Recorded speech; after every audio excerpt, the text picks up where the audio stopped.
The following recording is a production of Kickin' Out at 2 in conjunction with the Retromania Pro Wrestling Podcast Network and is intended for private use only.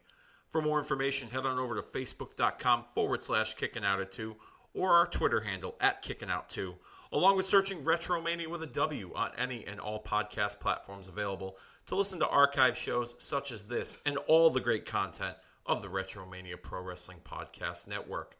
Evergreen content at your fingertips anytime at your listening pleasure. And with that being said, we thank you for listening and hope you enjoy the show. It's take 3 because the other 2 fucking takes. My goddamn computer screwed up here, being an asshole like usual as I'm trying to record this wild card episode of the Dennis J. Levy wild card edition here on Kickin' Out at 2 with the man himself. Dennis, what's going on? Dave, for the third fucking time. Dave, a pleasure. We haven't done this in a while, so I'm very excited. Well, the last take, it was a trillion years, so trillion now years, it's a while. Okay, Yep. Anyways, yeah. That's what, my lack of technological experience has produced here, the fact that we have to take 3 takes. But nonetheless, nice to have you back. Last time we did one of these, it was back in July, I believe. We watched Bash at the Beach, 1995, which was atrocious. Not the recording, but just the show in and of itself. So that was a lot of fun to poke fun at that. So I gave you some selections here because, behind the scenes, we couldn't really come up with an idea or a topic or something to watch. And then I just said, you know what, screw it. Let's just do the old Dennis J. Levy wild card. And you threw us for a wild card. So what are we going to be watching today? Watching Prime Time Wrestling, September 18th, 1989. That's right. We're doing Prime Time Wrestling. Recently, I watched you watched an episode of Prime Time Wrestling. Yes, I did. The Halloween special. Yeah. Oh my God, I pissed myself when the whole time the Gorilla Monsoon's in a full gorilla costume, and at the very end, here comes Gorilla Monsoon going, hey boys, I'm sorry I'm late, let's start the show. And then Bobby Heenan looks at the gorilla like, who the fuck are you? And then they fade to black. Yeah. Oh, it's so good. I think I remember that. Good. I think I remember that. It was Yeah. so good. I'll have to check that one out. I recently watched an episode. It was from September 9th, 1991, when Ric Flair made his debut in the WWF with the big gold belt from WCW, which caused a lot of controversy. So that was pretty neat to watch. That episode in particular was a different setup of primetime wrestling. It wasn't just the 2 announcers in the studio. They actually had like a live studio audience, which to the hardcore diehard wrestling fans, that was like the down period of primetime wrestling. But I remember watching those episodes as a kid, and I used to think, oh, this is so cool. Those people are there live and in person, But that's just stupid internet, trolls being internet trolls. But, we're going to watch the September 18th, 1989 episode. It goes 1 hour, 34 minutes, and 56 seconds. So neither of us have ever watched this before. I wish we had, but it's been 30 years ago. Maybe we haven't. It's been over 35 years. But nonetheless, we'll get into watching this with all of you. So log in, Primetime Wrestling Season 5, Episode 38 on your Peacock. Your Peacock, not my Peacock, but your Peacock. So log in, and while you're doing that, head on over to Retromania if you got some time, and check out some of the archived content. You guys have been killing it over the last few months with the archived content. I believe there was like over 600 something downloads in like a month's period. Nice. Just checking out older content like Kicking Out at 2, Marking Out the Days, Hulkamania is Dead, all kinds of great content over there. Evergreen at your fingertips, if you will, from the architect himself, my good buddy Kobe Nida, which, by the way, this is kind of an homage to my friend Kobe in a way, because you and I haven't been together in a while, and we're going to be catching up and talking about current wrestling and what we're watching with this show. Kobe and I used to do some episodes called Catching Up, which you can find on the Retromania Pro Wrestling Podcast Network. I'm looking forward to this, Dennis. How about you? Very much so. All right, so if you are all ready, Season 5, Episode 38, Primetime Wrestling, September 18th, 1989. When I say play, you are going to press play, and we are going to have ourselves a good old time. So, without further ado, in 3, 2, 1, hit play. With the old World Wrestling Federation logo in the background, and we see Macho Man Randy Savage, elbow off the top, Coco Beware, Ultimate Warrior, $1 Million Man, Dino Bravo the Pile Driver, Bad News Brown, Hulk Hogan at WrestleMania 4, walking down the aisle.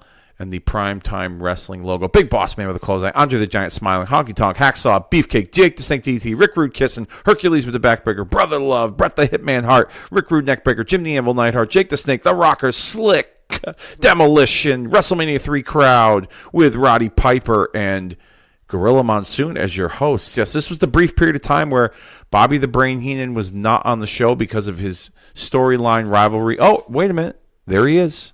So maybe I was wrong. There was a brief period of time where... But it said Piper. Yeah. If I remember correctly, I believe they did a... there was that storyline where Rick Rude and Roddy Piper were feuding after Roddy Piper cost Rude the title at SummerSlam against the Ultimate Warrior. So Roddy Piper somehow ended up getting the co-host spot on Primetime Wrestling, and Bobby Heenan quit. And there's Piper now. Yeah, he's pissed. Yeah, let's play the audio for it. Shut up for a moment, will you please, Roddy? What? I'm not gonna have what I had last week here. You came very close. You were the instigator. Just keep quiet. I expect you over in Studio B, Hot Rod, to conduct yourself as a gentleman that I know you are. Okay, wait a second. I'll do my fighting in the ring like I've always done. I have no problem with that. Good. Let's critique the matches. Let's have some fun for our audience at home. Let's enjoy ourselves. And every time he opens his mouth, slap him upside his head for me.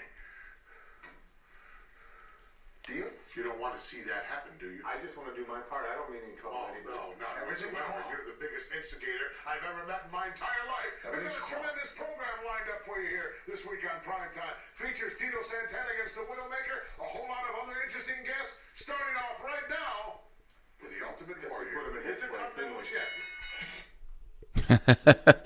So, if I remember correctly, Piper was a co-host, and then Bobby Heenan, they did a segment on Primetime Wrestling. They dedicated an hour to Bobby Heenan and the Bobby Heenan Show. It was like a Johnny Carson type show. Yeah. And behind the scenes, I guess USA Network did not approve of this. And the segment only lasted like a couple of weeks. But if you go and click on YouTube, the Bobby Heenan Show, I'm sure you'll be able to find it there. There's some pretty, I mean, I'm a Bobby Heenan mark. He's the greatest manager of all time, in my opinion. People want to throw Paul Heyman in the mix. I think Paul his recent work that Warren said he's one of the best of all time. Yes. Not Heenan status though. Not Heenan status. If we're gonna make a Mount Rushmore managers, I think Paul Heyman deserves to be on it with Bobby Heenan. Yeah. But Bobby Heenan sits number one. He's up top. George Washington style. As we have some internet issues here that are paused right now, buffering for some reason because my internet decides to be a fucking asshole. This has been like the recording from hell so far. 3 takes.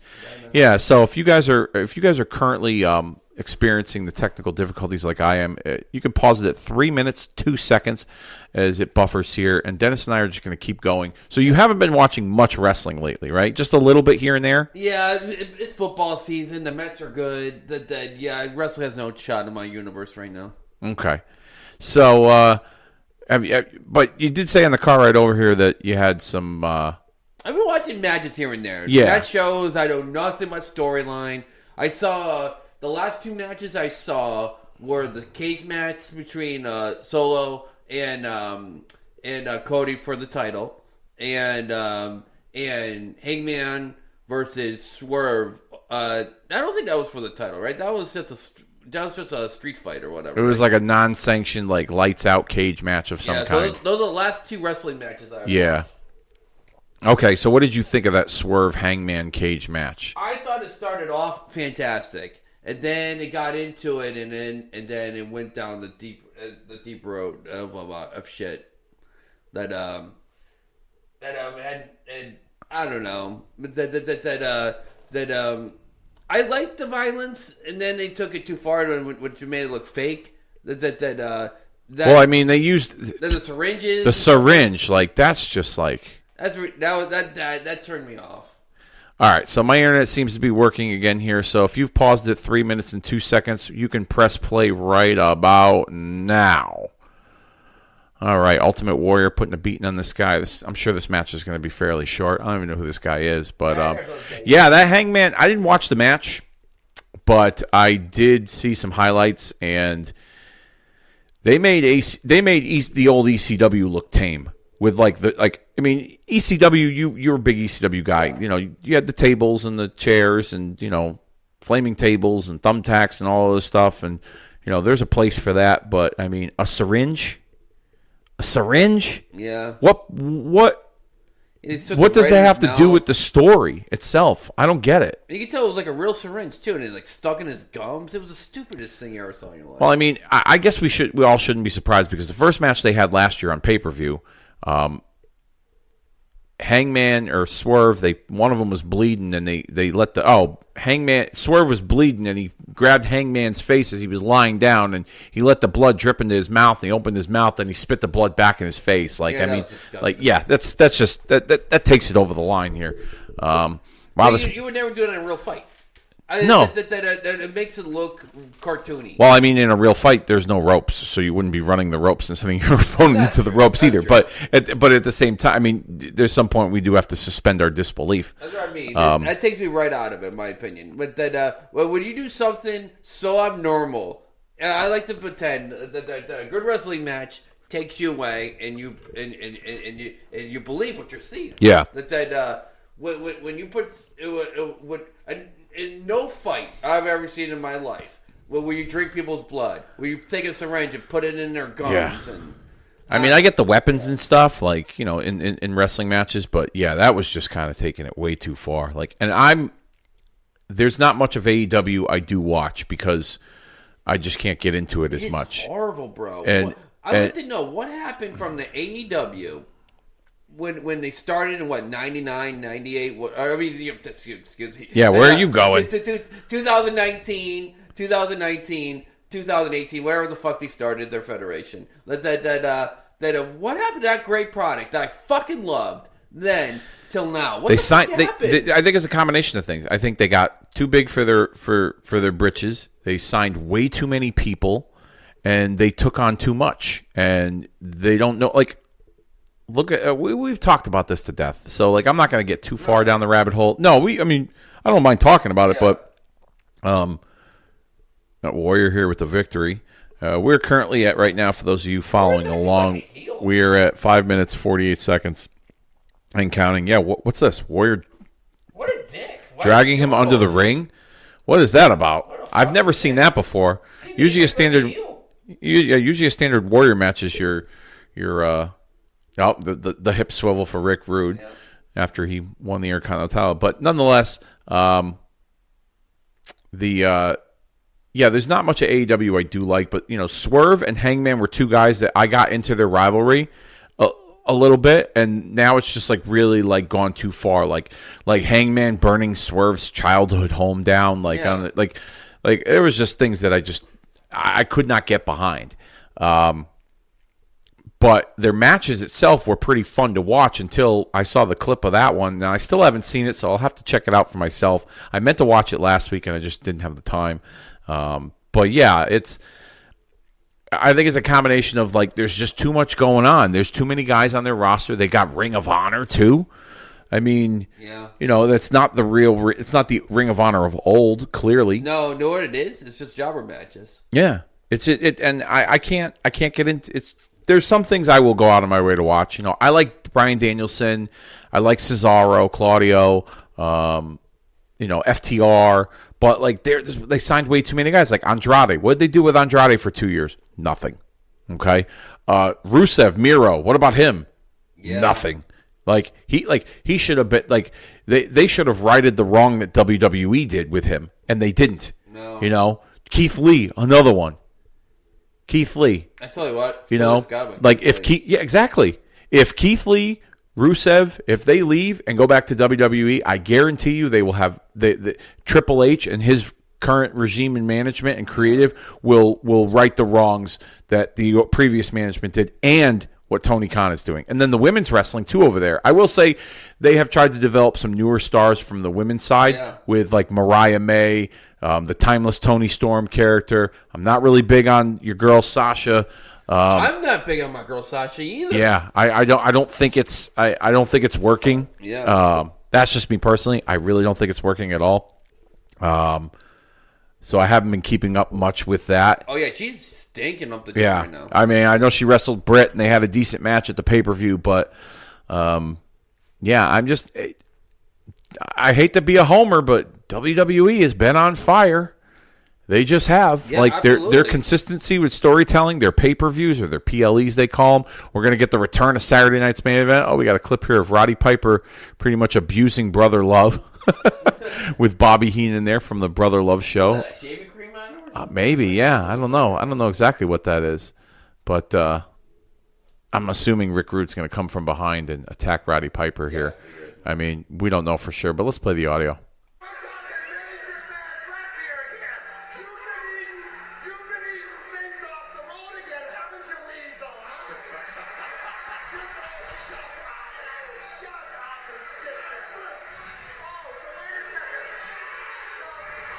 Oh, there. You hear the crowd. Yep. There he is. There he is from behind. The mouthwash. Oh, get that in your eyes. That would hurt, yeah.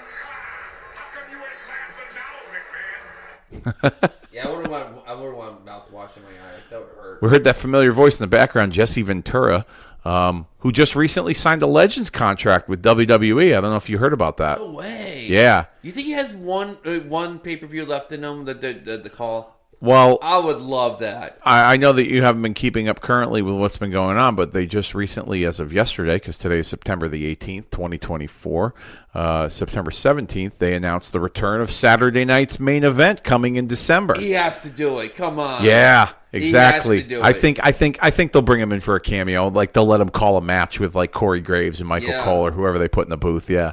But I just recently listened to his interview with Chris Van Vliet on the podcast app on my phone, and it was pretty damn good. If you check out Insight with Chris Van Vliet, he had a really good interview. And he talked about some stuff in the old days, you know, his issues with Hogan and all kinds of even some of his his stories when he served as a Navy SEAL. Serving our country. So, it was a pretty good interview. You should probably go check it out. As long as he doesn't go on the deep end with those conspiracy theories, I love Jesse when he talks. Yeah, he didn't. I mean, he didn't really. Deep end, he didn't really go down that rabbit hole. Yeah.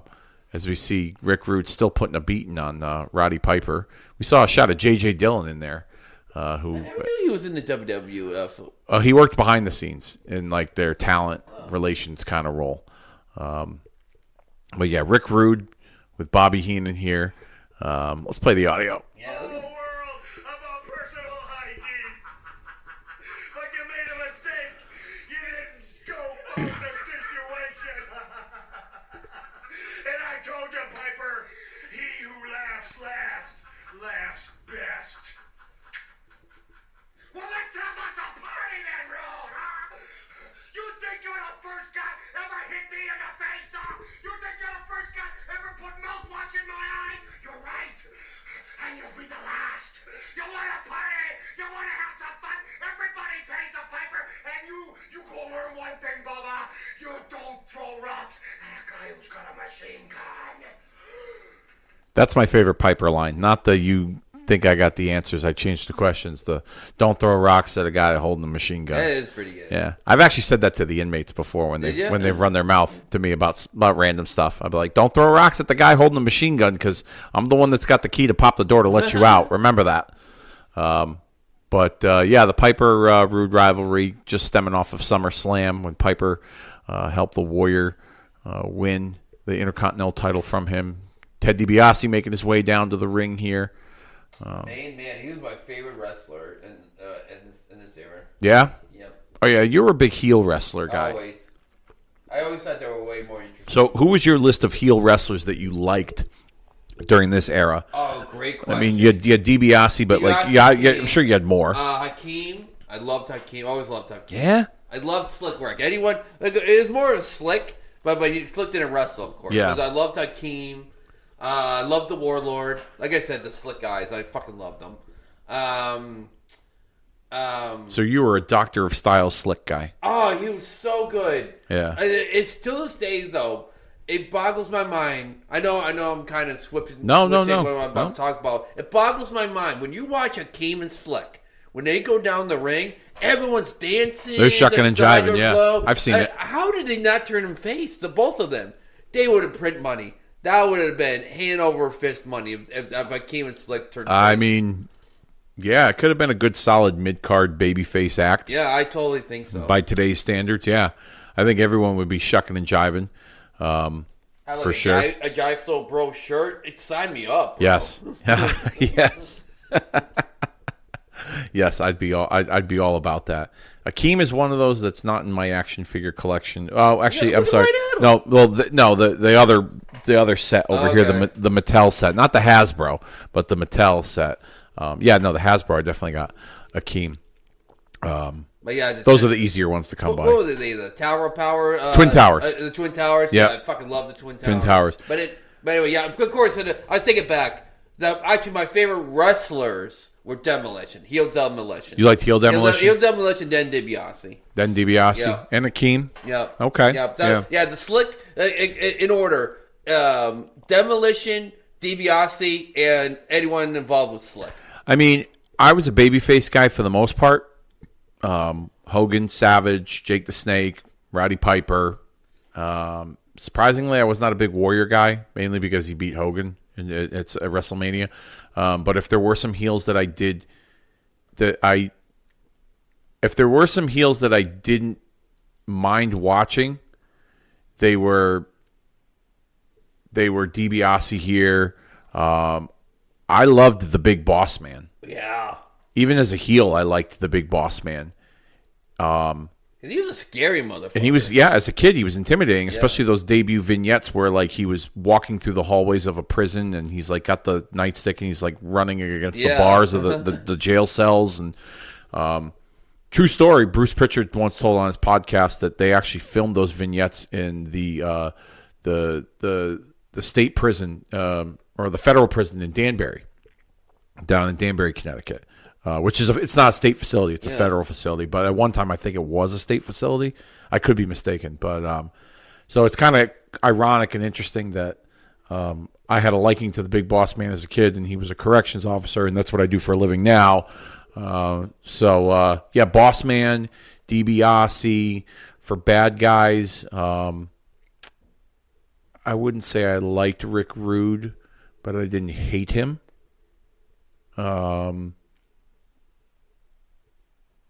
I love that fucking body slam. Yeah, that's a nice power slam there by DiBiase.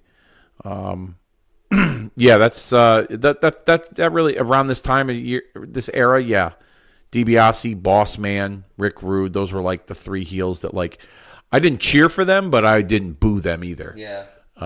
Unless they did something to like Hogan or Savage, like especially DiBiase, like when he stole the belt from Hogan with the twin referee thing, like I was fuming as a kid. Oh, I thought it was hilarious. Yeah, and then when Savage beat him at WrestleMania 4, I was all about it too. $1 Million Dream there to end this match and give DiBiase the victory.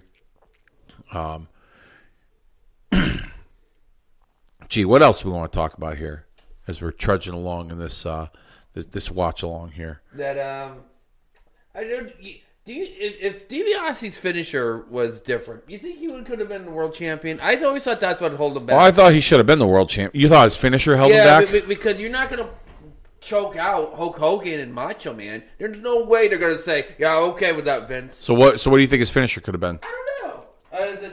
That power slam is fucking brilliant. Yeah, but everyone did a power but slam. He's not going to power slam Hulk Hogan. That's true too. I don't know. I think the $1 Million Dream probably would have been the best. Or maybe even a pile driver, but they were banning pile drivers back then. They were limiting them, I should say. They were not. They were not allowing pile drivers as freely as they used to be, just because of the neck injuries and the situations that stemmed from that. But I think a pile driver probably would have been a good setup for DiBiase. I didn't mind the $1 Million Dream either. I liked it, but I used to always wonder when he was putting it on. I was like, "How's he putting the guy to sleep?" Like the way that like his arm would go through the other arm, and I'm like, "Wait a minute! Like, how is he putting him to sleep?" I don't get. Like, I didn't understand the human body and how it works at the time. You know, like when you choke somebody out. Like I thought when you put somebody to sleep, it was like you cover their eyes or their face. You know what I mean? Like I didn't understand that. And I was fucking like 10 years, not even. I was like 8 years old, 9 years. I forget how old I was. I was 89. This is 89, so I was 6 years old. Yeah. I didn't understand it. So you gotta explain something to me. I've been dying to have this conversation with somebody. Okay. So back in the day, and still to this day, a chokehold is an illegal maneuver. Yep. Explain to me what's the difference between the sleeper hold and the chokehold. Please explain this to me. So we obviously don't have YouTube to watch this, so I'm going to try to best explain this to you. Okay, give it a minute. As we're and even our listeners can understand. So you see my left arm here, right? Yep. So let's say you take your arm in the sleeper hold, and the sleeper hold, the corner of your elbow here, where your forearm meets your bicep, that's considered legal. Okay, because of putting a guy to sleep. That's considered legal in wrestling standard, right? But if you use the forearm, which is like harder, and you got bone here, sure, that's considered illegal. Okay. And if you ever notice watching old matches and you see the referees checking the arm with like the forearm and the elbow, here, I'm being condescending. I'm shitting on you, like, okay, Dave, but that makes sense now. I mean, I'm just trying to bring some logic into it because wrestling has literally no logic. Me and my sisters, we always find it hilarious where you watch Roddy Piper. He'll put someone to sleep. Boom, he wins. Yay! 2 matches later, the same guy doing the same move, and the ref's like, 1, 2, 3. If I count 5, you're disqualified. 4. Oh, I gotta let go. Yeah. Yeah. No, I can understand it. Oh, what we got here? Dino Bravo and Ronnie Garvin. This was a short stint when Ronnie Garvin was a referee. I got a confession. Okay. I fucking hate Ronnie Garvin. I thought he was rubbish. I always thought he was rubbish. Explain. The stomp doesn't look like he's really stomping you.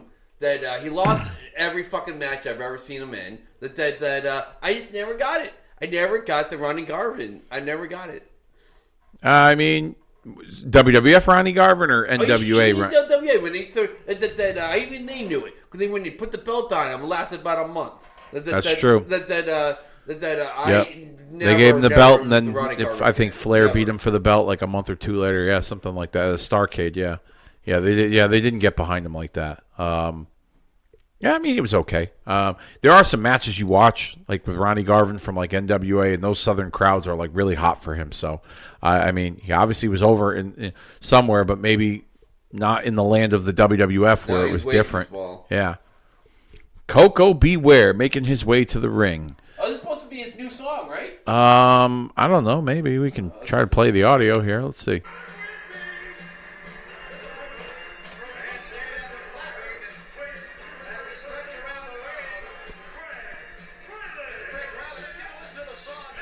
Here you go.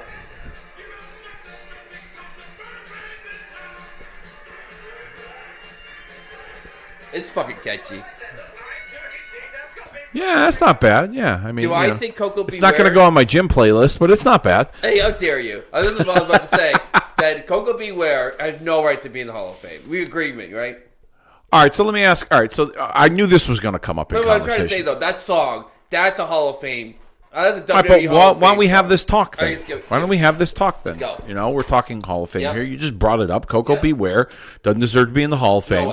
No way. There's a lot of other guys in the Hall of Fame that I think everyone does the Coco reference when they put someone in there. Like, well, if they put Coco in, then you got to put this guy in. Yeah.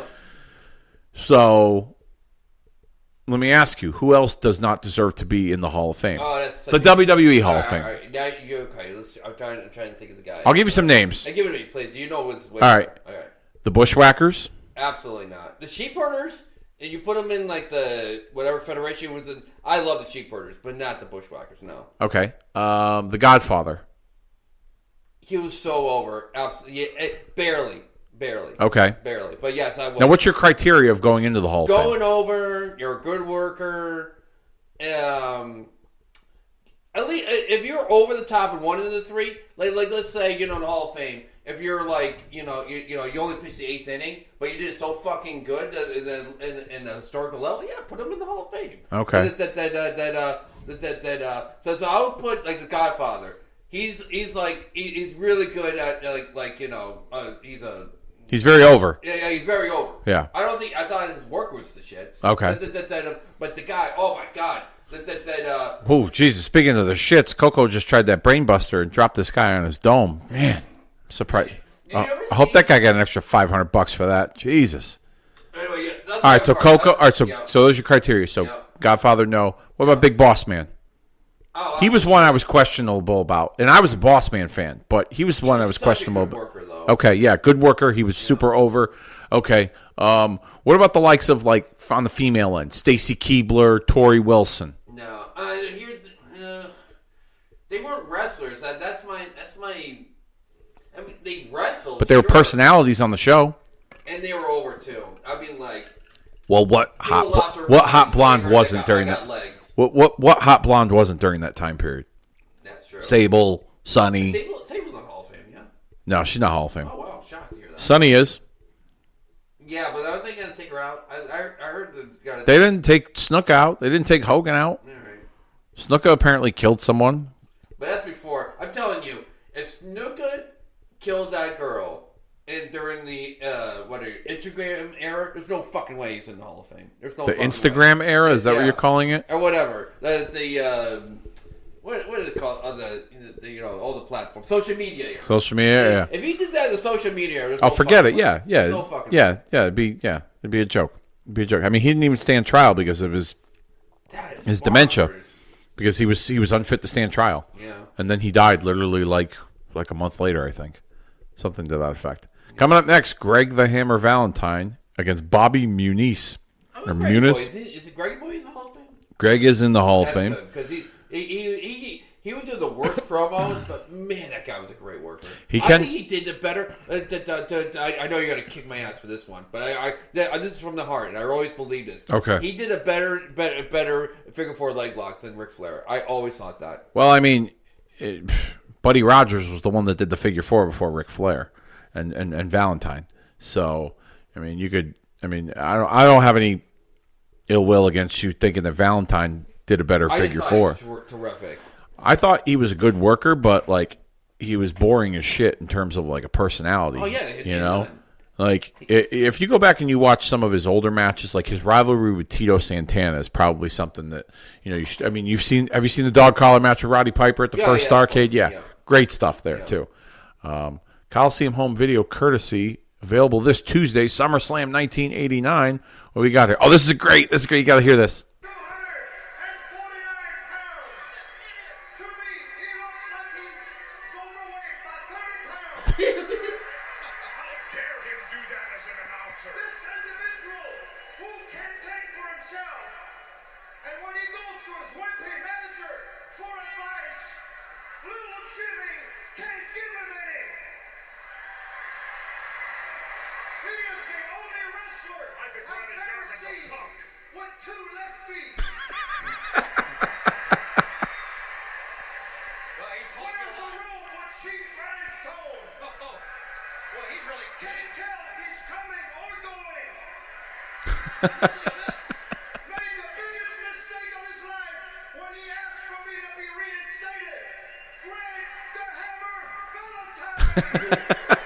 That was pretty good. That's the only time I've ever liked Ronnie Garvin.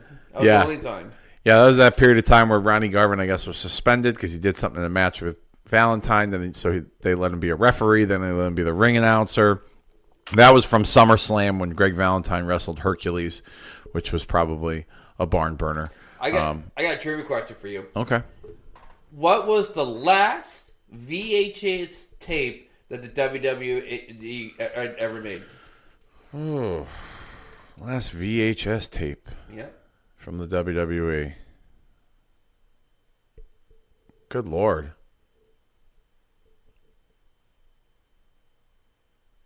I don't know. SummerSlam 2004. They showed that SummerSlam tape thing, and I'm like, oh, I got to give that trivia question to Dave. SummerSlam 2004 was the last VHS? That was the last VHS release of the WWE. Yep. Where'd you see that? I was watching this.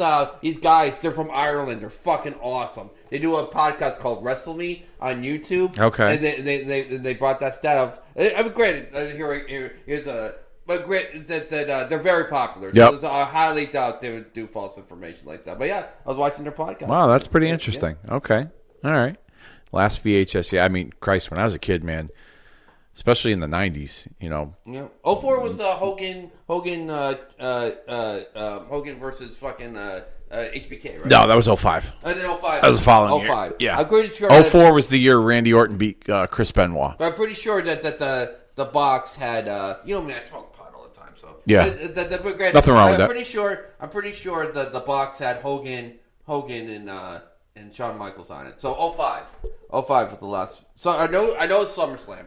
Okay, so 05 is the last VHS. Yep. Yeah, look that up for me, will you? Oh, I'm gonna look. I'm look that up right now because you're not even sure of it. You're the one that gave me the trivia question. I thought I had Hogan and Shawn Michaels on it. I know it was SummerSlam. Last WWF VHS produced. Let's see. The last VHS release from WWE Home Video was SummerSlam 2005. After that, the company released content exclusively on DVD and UMD. I don't know what the fuck UMD is.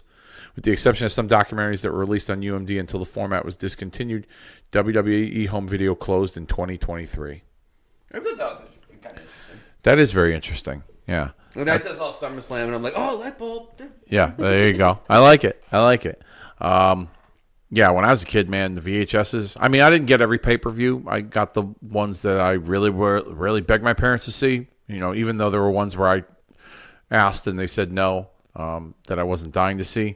But my VHS collection was quite extensive for a while. I wanted my own WWE network, you know, with all the pay-per-views and the Raws and the SmackDowns and Nitros and all of this stuff. I had so many tapes that, like, when we switched over to DVD and they stopped doing VHS, I remember I was living with my parents at the time, and I had a big trash can, and I filled it all the way to the top. Same thing. 2 weeks. For 2 weeks, I had VHS tapes like you wouldn't believe in this trash can. My parents couldn't even take the regular trash out because I had one filled with VHS tapes. I had to kick myself for doing the same thing. All hundreds and hundreds of ECW and like. Speaking of figure fours, Greg Valentine. Like all this stuff, I'm never gonna get ever back again, and I threw it all in the trash because I didn't have a VCR. You know what I used to love about the VHSs? The covers, the artwork. Yeah, you know? you don't get that anymore. The pictures, you don't get that anymore. There's some folks out there on like the secondary market that sell VHS tapes that are older. You see those memes on like some of the wrestling groups on social media of like a video store that's like full of like wrestling videotapes, and you'd be like, "This was my WWE network when I was a kid." Like that's pretty much like how I envisioned what I was going to have. I wanted to have everything, and then obviously the advent of having streaming now, you have it all at your fingertips. I mean, granted, it's not the whole library, but there's a lot of content. You know, enough for me to do a podcast. That's for sure. That was I used to love going to the video store, and then if like the tape came out, you could look at the box and you could read all the matches, and that was just like the beauty of like going to the video store, the trips itself. You know, oh, it came out Tuesday. You know, sometimes I used to like beg my grandparents, like if I knew on TV they'd be like, yeah, coming this Tuesday on to your local video store, WWF Survivor Series, and then if I knew I was sleeping over their house that weekend, I'd say, hey, can you get Survivor Series reserved at Blockbuster? And because you used to be able to do that. Whoever had it, you could go to the store. If it was out, you could put your name on the list, and you'd get it when they return it. So if it wasn't there, I would say, can you get it reserved and put me on the list? And they would go to Blockbuster and they would reserve it. And then that weekend I would come over and they would have the VHS. If I didn't see time, I never knew you could do that. You never knew you could do that? Oh, I'm so mad at myself. Oh, yeah. You used to be able to put yourself on a list. Even if it wasn't even in the store yet. Like if you knew it was coming in. Like, hey, did you get Survivor Series? And they'd be like, no, it's not coming. They look in their computer and they're like, no, it's not coming till, next week on Thursday or whatever. And be like, oh, can I put my name on the list? You should be able to do that. Yeah. I never knew. Yeah. Oh my God. Especially the video games. Oh, that was so. Oh yeah, for you, you're a big video game guy. So that used to be like my weekend. Yeah. I'd like go to the video store get your game and just pray to God, please be a good game. Oh, please be a good game. That they even had the game that you had Yep. that you wanted as well. I always like the green screen promos where they had the logo in the background. You see the Heart Foundation there. Those are a lot of fun too. I wish they would kind of bring those back. Have do an LED screen in the background with their logo, and then the guy does the promo. Like that would be kind of cool. I can get behind that. Oh, there's Scary Sherry behind the Macho Madness. Let's see what she's got to say. Your nose where it doesn't belong anymore. Hulk Hogan, you sorry excuse for a human. You sorry excuse for a man. How could you ever possibly think that you could hide behind that little pink skirt of Miss Elizabeth? What are you gonna do when you have a one-on-one confrontation with the macho? Yeah, freeze frame, Hulk Hogan. Yeah, I'm telling you that you are not gonna be able to handle the prettiest woman who ever lived. Yeah, Miss Elizabeth. Yeah, your little escapade. Yeah, SummerSlam will never be forgotten. Would Sensational Sherry? Oh, Miss Elizabeth, the things that you have done to me, I'm going to rip your person apart, piece by piece, and then... Hulk Hogan, I'm gonna get you, and I'm gonna be the World Wrestling Federation champion. Oh, yeah! You like how Savage snapped his finger? She stopped talking, and then he would go. Those two were wild together. Yeah. Those two were wild. People obviously look at Savage and Elizabeth as the package, but man, him and Sherry were magic. Yeah, they were great together. They were great together. I remember as a kid, I used to think Sherry was ugly. I was thinking this. I was got to bring this up. I used to think she was real ugly, and then as I got older and I became a teenager, I was like, damn, she's probably fucking wild in bed. And then I remember going to that Jake the Snake show, that comedy show, and at where's that place in Manchester in the mall? The Funny Bone. Funny Bone, yeah. And she was, and he told a story about how him and her used to hook up. She used to be married to some dude, and the dude used to like getting dressed up in women's clothing and basically parade around with men. Yeah. And so she was just a wife for convenience. Image, yeah. Yeah, image, exactly. But he used to like hearing story. He was like a cuck in many ways. He used to like hearing her stories about, her having sex. So her and Jake used to hook up a lot. And Jake said, Jake said, he goes, Sherry used to love her sex. That's all he said. He goes, she'd go crazy. He goes, you had sex with her. It was like a battle. And I just remember thinking to myself, I'm like, she was probably a wild one in bed. There's that meme out there on social media that shows a picture of Sherry with Ric Flair's robe on, and it's cut down the middle. You can kind of see her chest a little bit. I can only imagine that Flair and her probably hooked up quite a few times. Yeah, Flair was a dirt dog. Speaking of slick, here's another slick guy with the model Rick Martel. What'd you think of that pairing? I never knew they had this pairing. You never knew that? I don't tell me that he was their manager during the blindfold match and stuff like that. No, he wasn't. Yeah. I think this was short lived. I don't remember this. Yeah, I think this was short lived. I don't think. I think they realized Martel was fine on his own. But yeah, Martel, and this was even before the model character too. This was just Rick Martel. Basically Rick Martel. He wasn't the model yet. I mean, he had the look, but they didn't put it all together with him. He's another one that I've said this before. I will say it again. I think he would have been a fantastic Intercontinental Champion. If they put the Intercontinental belt on him as the model, he would have been one of the greatest Intercontinental Champions of all time. He could have been up there with Mr. Perfect, Razor Ramon, Bret Hart, Shawn Michaels. He would have been in that discussion. His in-ring work, his character, very underrated. I don't think he gets enough love from the wrestling community. A lot of people want him in the Hall of Fame.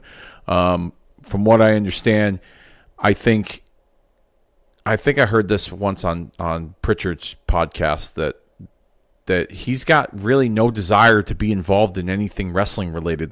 I think he is in real estate or he's retired, but he was doing some commercial real estate for a while.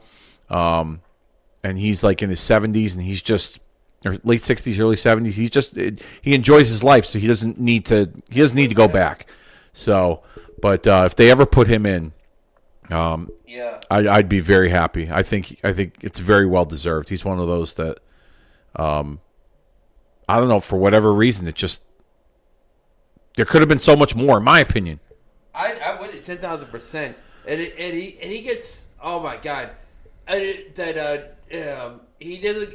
obviously doesn't have that tough guy persona. No, but man, is he a tough dude. Then it was him versus Booker T in WCW. He tore both his fucking ACLs of both his legs. Finished the match, and you would not. Sure, it was both. I thought it was one. It was both. Really? I swear to God, it was okay. both. Yeah, he tore both his ACLs. And he finished the fucking match. It happened like right in the middle, and it was like a 20-minute match. Yeah, that brief run when he came back to WCW, was in WCW in '98. I thought that was a lot of fun. He had some really good matches with Booker T, Saturn too, Perry Saturn, the TV title. I think he was TV champ for like a hot minute. Yeah, I enjoyed that run too as well. I think that's when I started to appreciate him more as I got older. That's funny you say that. Like that was when I was starting to understand how good he was and recognizing that was during that time period. Those episodes of Nitro and Thunder, he'd wrestle Booker, and then even I think on a pay-per-view they had a match. Martel was, look at him, chiseled out of stone, like a Greek god right there. Like you look at him and you're just like, how was he not a bigger star? I don't know what could have gotten in the way. Maybe his accent, maybe the fact, I don't know. There was a lot of dudes too, man. It was a crowded. It was a full house. Yeah, there was a full house of talent there. Going over with the Boston Crab, this would be his finisher. Yep. He was. I highly doubt he's the one that created the Boston Crab. No, he was the first I've ever seen use it when I was a kid. That sounds about right. I think yeah. Did he? Yeah. Maybe. Yeah. Was it? I don't know. I just never. Saw you might be right. I might be one of those ones that was the first to see him use it too. Going up top here, but that was his finish, right? The Boston Crab, or at least right? At least it used to be. What's he doing here? Top rope.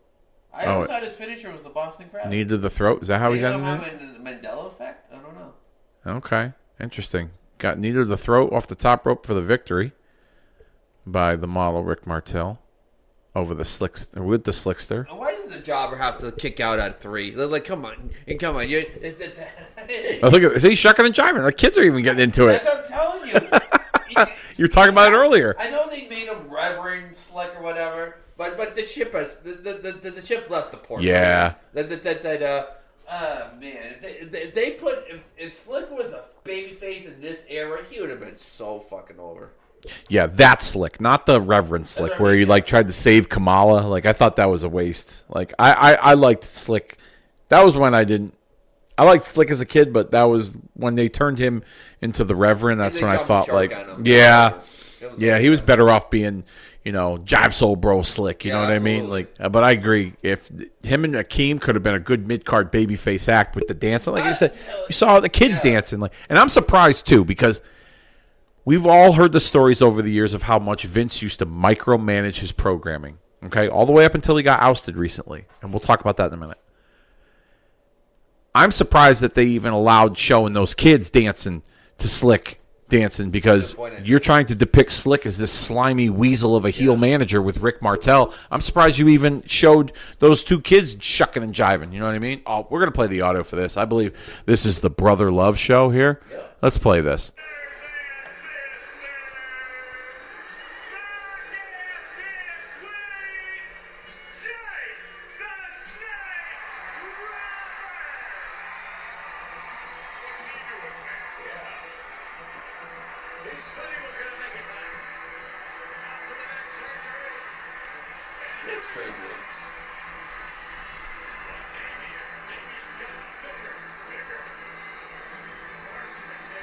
I'm going to mute this for a sec. I just realized Jake the Snake was not on that SummerSlam card a month prior to this.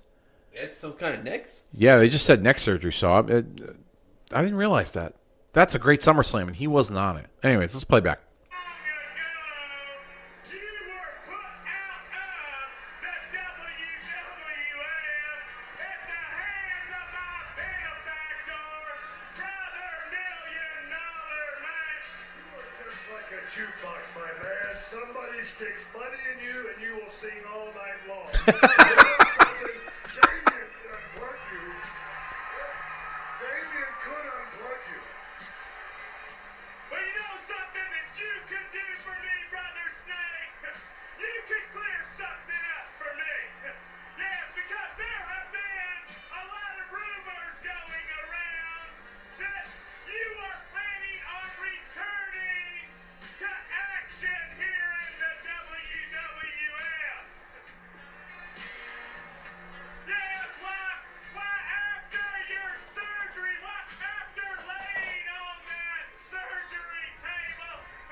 obsessed right now. And I'll tell you something about an obsession. It's a very dangerous thing for any man to have a part of. Because you see, with an obsession, I will risk my life. I will risk permanent injury. I will risk imprisonment, my man. I will put it all on the line to fulfill it. If it means ruining the opinions of others, then I will do that. If it means these people that care for me, them hating me, then I will do that. Because you see, an obsession must be fulfilled for me to become a full man again. It is true. I am at the nexus of such an evil endeavor that it goes beyond all sane reasoning. But you know something, brother love?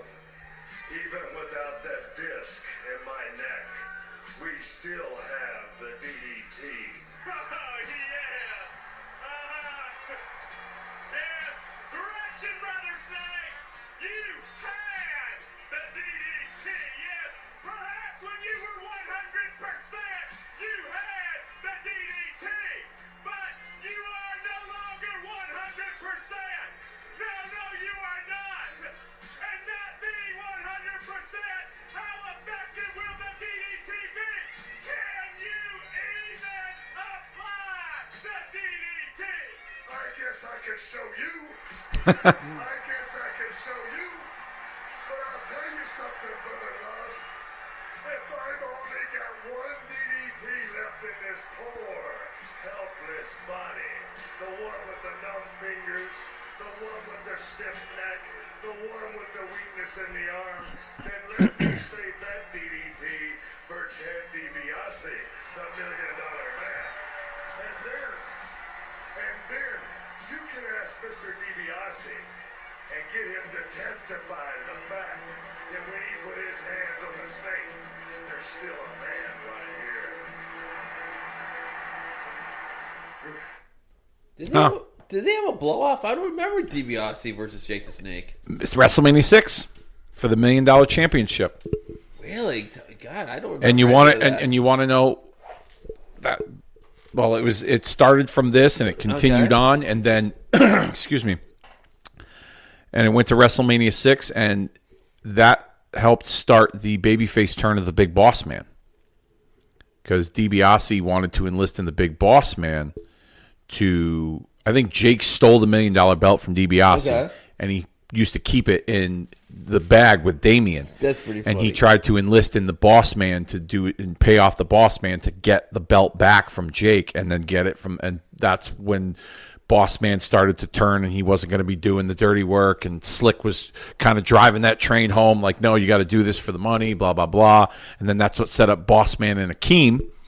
I remember that. WrestleMania 6 as well. Yeah, I remember that. So basically it all started with Jake and DiBiase, and that's how they got Boss Man to turn babyface. I remember being so fucking angry that Big Boss Man beat Akeem. I was so mad. Yeah, I was so mad. I was a Akeem guy. That's right. Yeah, you just said that earlier. You were a Akeem guy. Yeah. So yeah, ironic. That's how it all started. I remember that match in 6. Oh, jeez. Well, granted, 6 wasn't my. The 6 was Hogan versus Warrior, right? Yep. Yeah, that's not my favorite. It's not one of my favorites either, but I've actually, every year for WrestleMania, I'll go back and I'll try to watch, all the WrestleManias in chronological order. And 6, it's still a fun show, but it's not. Ronnie Garvin, Dino Bravo. We're gonna have a feature match that doesn't have two an enhancement talent in it. But 6 is still a fun show, but it's not like a barn burner of a WrestleMania. And if you go back and you watch some of those old WrestleManias, a lot of those matches were matches that were just thrown together. Like they would announce, like on the card, Hercules versus Earthquake, Hacksaw Jim Duggan versus Dino Bravo. Yeah. There were usually about 4 to 5 matches on that card that had build-up that took place, 6 to 8 months to a year prior. And then everything else was you announce the match and then you start your story from announcing the match. Yeah. Nowadays, people complain like, oh, yeah, they put this match on WrestleMania with no build. Well, that's how the WrestleMania cards used to be built. And I'm okay with that. If they were to make an announcement, like, all right, let me ask you this. Yeah. You watch a UFC fight, right? They put 2 guys in there against each other. They don't have storylines in UFC, even though they've been trying to create some. Yeah. They don't have storylines in UFC. What are you going to be mad? Oh, these 2 never fought each other before. Oh, there's no heat. There's no buildup. Like, that's real life fighting. You know, like if they put two guys together that have never wrestled each other before, you can create a story and build off of that. I don't see what the issue is. Yeah. But people, fans especially nowadays are a little too fickle. Speaking of nowadays, as we're watching Roddy Piper and Bobby Heenan here go back and forth, we should probably play the audio for this, but I wanted to ask you, what are your thoughts on the CM Punk Drew McIntyre rivalry that's been taking place? I love it. It's one of the few things in current wrestling that really has grabbed my attention. Yeah. And I've been watching their matches. And I love what they did. Drew won a Mania. SummerSlam. SummerSlam, yeah. Yep. Rollins was the referee. Yep. Drew won won at the SummerSlam. Punk won in Germany. Yep. And now they're gonna have the blow off in the Hell in the Cell. Hell in the Cell. Yeah. And finally, how many years has it been? Seriously, how many years has it been since when there was a Hell in a Cell match that deserved to be in a Hell in a Cell? I think it's been clothing on at least 5 years. Well, I remember last year's WrestleMania, they did Edge and Finn Balor in Hell in the Cell. It was awful. It wasn't a good match, and I think that was because Balor got hurt with the ladder, hitting him in the head, and they had to staple his head, which kind of took away some of the momentum of the match. Yeah, I mean, the Hell in the Cells have basically been used to promote a Hell in the Cell pay-per-view every year, and they'll just throw two random guys in a match. There's no I wouldn't say there's no story, but they'll try to beef it up, you thinking that the Hell in the Cell gimmick will help it, and it really doesn't. No. This year, Punk and Drew have been in a rivalry for almost a year now, since Punk has returned. And Punk's injury kind of set things back, and then Punk was at WrestleMania, and he cost Drew the title. And he cost Drew the title a few more times after that, and Drew beat up Punk, and then the rivalry transformed into something over a bracelet, and then the SummerSlam match, the Germany match, and now the Hell in the Cell. I mean, it's definitely the perfect recipe to bring that type of match into the fold, like a blow-off match. Yeah. Like as we were kids, what was a blow-off match as kids? Steel cage. This is this era's version of a steel cage match, but with a top. And the way that WWE has been producing their content and getting a little more edgier, still staying within some of the PG guidelines, but they've been a little more edgier, that there's a good chance you're going to see some blood.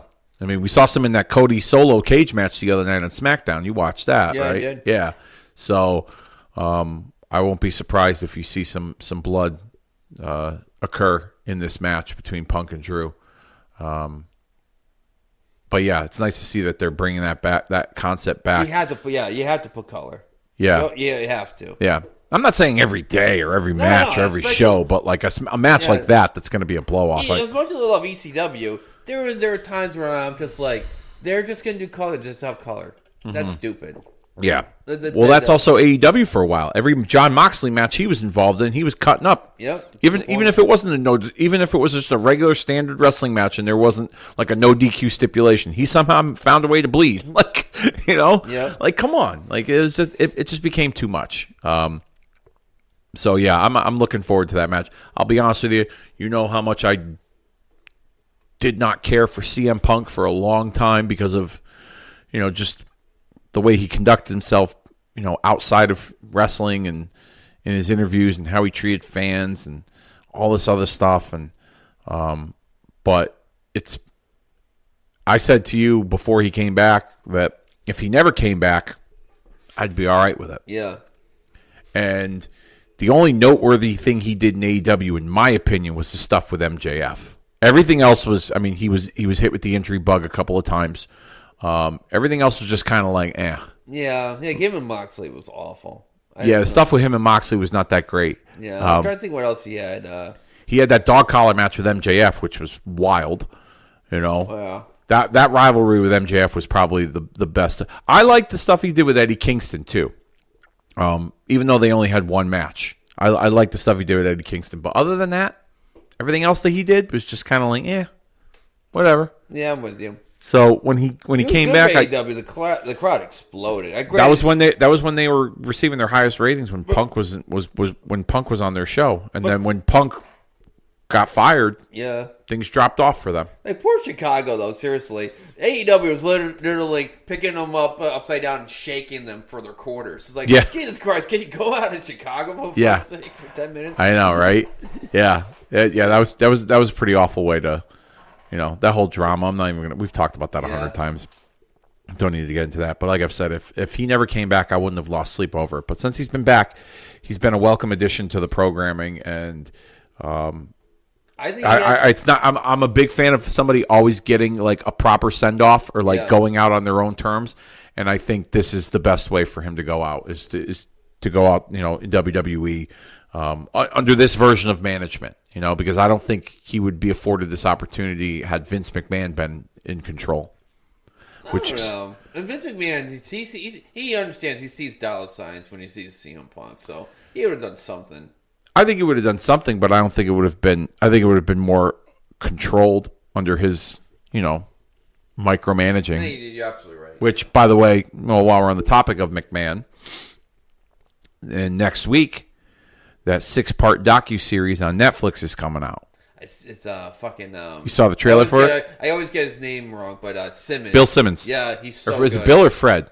No, it's Bill. Bill Simmons, yeah. He used to be on ESPN. He's so fucking good. ESPN. He did the Andre the Giant one on HBO. I still haven't watched that. You still haven't watched that? I know. They say it's the best wrestling... it's not the best wrestling documentary, but it's a good story. Yeah. It's a good story about his life growing up, and just his life in wrestling itself. A lot of people were part of that. Vince, Hogan, Flair. Vince cried or something, right? Vince cried in it, I think. Hogan made me cry, telling a story about how he slammed Andre.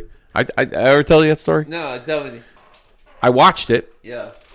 And there's the scene where there's the stomp. Look at that. It doesn't look fucking weird. It's the worst stomp in the history of wrestling. Thank God for Randy Orton. At least that's how we remember that stomp. The last one on the head was awful. Valentine coming in for the save, disqualification.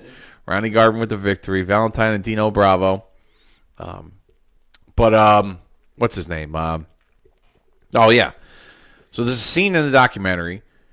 Hogan tells a story about WrestleMania 3 and how like all day like he's nervous because like Andre's not really kind of giving him a heads up what they're going to do, and Vince kind of left it up to Andre if Andre was going to let Hogan beat him kind of thing, and so Hogan like had all this stuff on like a yellow legal pad like what he wanted to do in the match, and anytime he'd go to Andre would be like, "Boss, it's fine.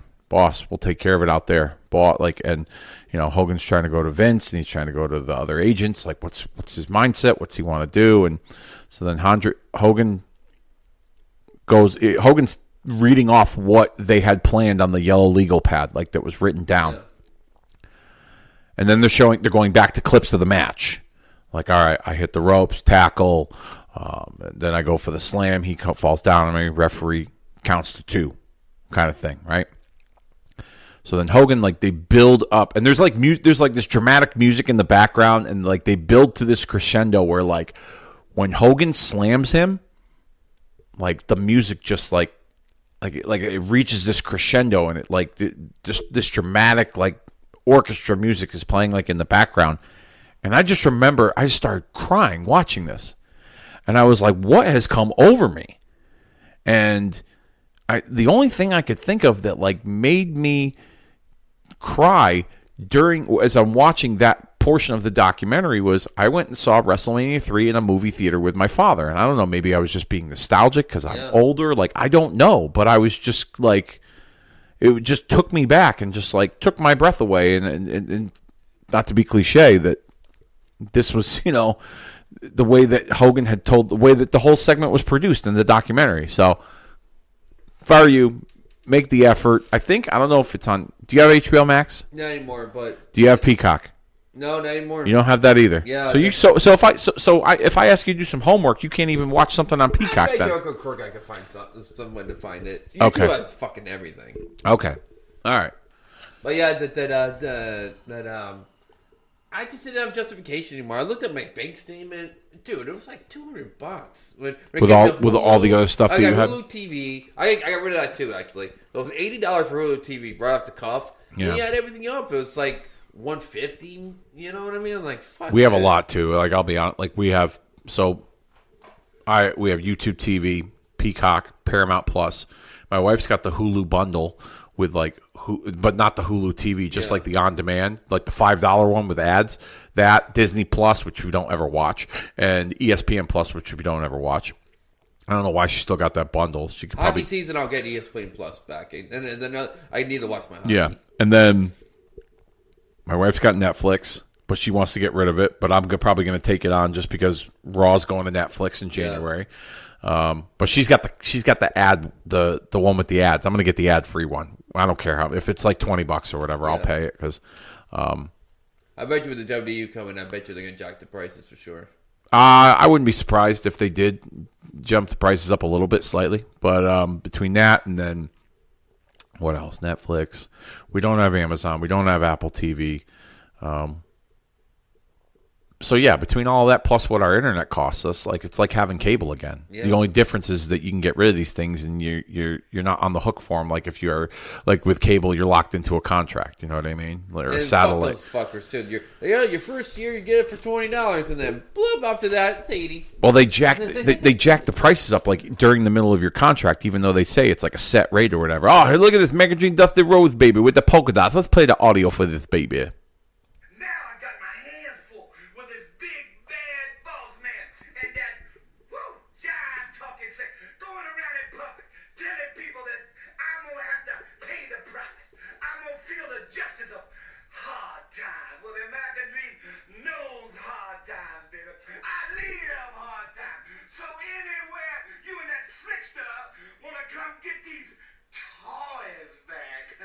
That I took from you. Then just let me know, baby, because the American Dream Dusty Rose gonna be there live and in color. I'm gonna have the toys and I'm gonna hand out justice. Do you have to wear a hat like that? No, I don't have to wear a hat like that. They don't provide hats like that. You know, we don't even get nightsticks. We don't have batons. How about you know what we carry? What do you carry? A radio. Yep. Keys. Yep. Handcuffs. Yep. And if it's a certain post, we carry a chemical agent, OC spray. Yeah, that's it. That's all we carry. Jesus. Yeah. And some of the most dangerous people in Connecticut. Correct. Yeah. Like when I thought like we carried like tasers and like batons and stuff like that. Nope, we don't have any of those. Are they worried that maybe like the inmate might get the weapon or something? Like, well, I don't get they could get your keys. They can get your cuffs. They can get your radio. They're capable of getting that stuff. So I mean, I don't see maybe they're afraid of them getting the batons. Yeah. I seen footage of one time like it's on YouTube. Anyway, this security guy gets jumped by this homeless guy or whatever. Mm-hmm. He takes his fucking radio just bashes. Yeah. Yeah. One of my lieutenants once told me a story that years ago when he was an officer, he was in a hallway and he was jumped by a couple of inmates and they took his radio and they had to like lock down the facility to try and get the radio back from these guys. And then grab the radio and just start talking on the radio. And then they look at the camera and realize, oh my God, this officer's, lying on the ground. Like he had to go to the hospital. I didn't mean to laugh, but no. Like it's dangerous stuff. But looks like they're showing a clip here of WrestleMania 4 with Honky Tonk Man and Brutus Beefcake. I don't know why. Was this part of the tournament? No, this was the Intercontinental Championship match. Oh, yeah, I didn't know that. Yeah. I'm being an idiot. Yeah. No, that's all right. Yeah, it happens sometimes. But, I don't know why they're showing this here. Maybe to promote the home video? I have no idea. I have not a clue whatsoever. I always been a fan of the Honky Tonk Man.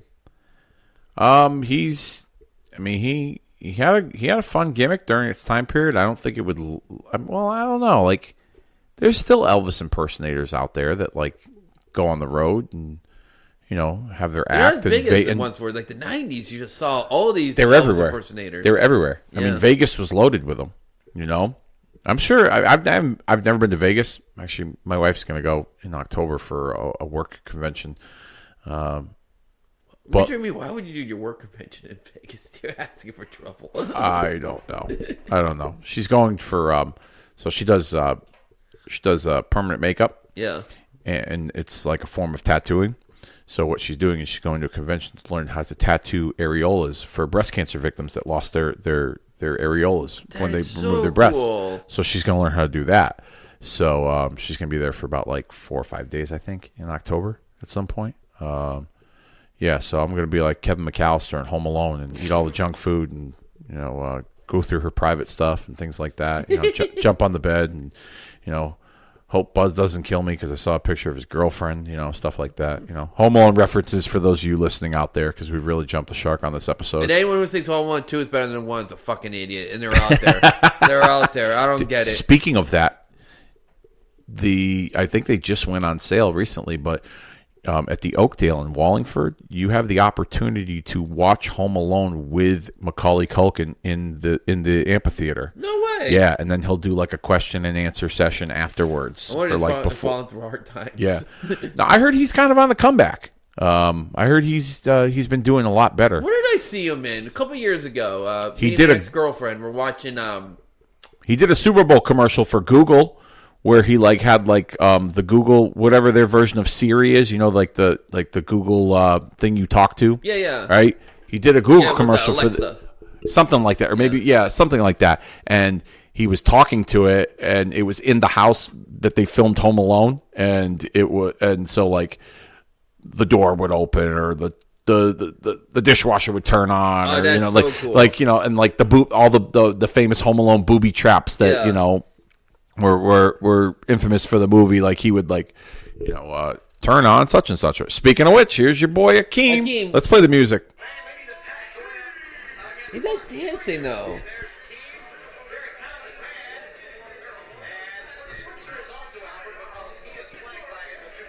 The crowd's dead today. Normally you see the whole crowd dancing. Just look at the size of those two. Peacock King, 6 feet 9 inches. And this fellow about the same height, just a few pounds less. You see a couple kids. I've seen the whole arena dance to it before. Yeah. When you get a hot crowd. There's a video I once saw. It was like an international tour. They had Harley Race teaming up with Akeem, and they're walking down the aisle, and even Harley Race was like shucking and this is like when it was like towards the tail end of his WWF run where he was the king, but like actually he wasn't the king anymore because like Bobby Heenan like denounced him as king or something. They like had turned Harley Race babyface for like a quick second, but they tagged him up with Akeem. It was like a random pairing on like a live event, and you see them coming down. You can see Harley Race fucking shucking and juking and jiving. It was actually pretty funny. It's like a GIF out there too on social media. You'd have to like search for it and Google it. But where's I getting at? What was I talking about before we interrupted with Akeem and the dancing? I forgot. Oh, all right. Well, whatever. Nonetheless, Yep. Dusty Rhodes here with the split screen talking some shit to Akeem and the Big Boss Man, Why was he baby. wearing a Hogan polka dot outfit? I don't know what the red. Well, I mean, it was red and yellow. It was polka dots, but I don't think that lasted very long because obviously red and yellow belonged to Hulk Hogan. Hogan never tagged or nothing. No. I can think of. No. And you know what the weird thing is too? As a kid, I used to think that like guys that wore yellow and red should have been like a partner or a tag partner of Hogan. Always. Like when they had like Dan Spivey, the Golden Boy, dress up in all yellow, I was like, oh, that's Hulk Hogan's brother.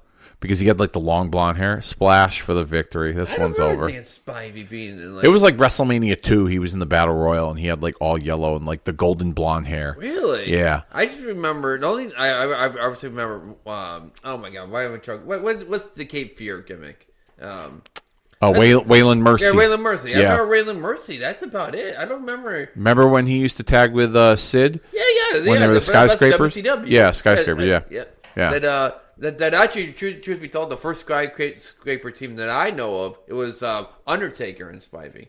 Yes. I didn't know until later on that the originals were Sid and Spivey, and then they moved Sid over into the Horsemen, and then they put Undertaker with Spivey, and then Spivey quit just randomly. So then, they had Mean Mark as a singles for a while, and then they weren't really doing anything with him. And then he went to the WWF to be the Undertaker. If you want to ever see a hilarious match, watch Sid of the Skyscrapers versus this jobber team. One of the jobbers refused the I've seen those clips that's before. hilarious. I've seen that clip beat before. The shit out of yes, the dude. I've seen that clip before. Yeah, that Very was funny stuff. That was pretty wild. He deserved it. Oh yeah.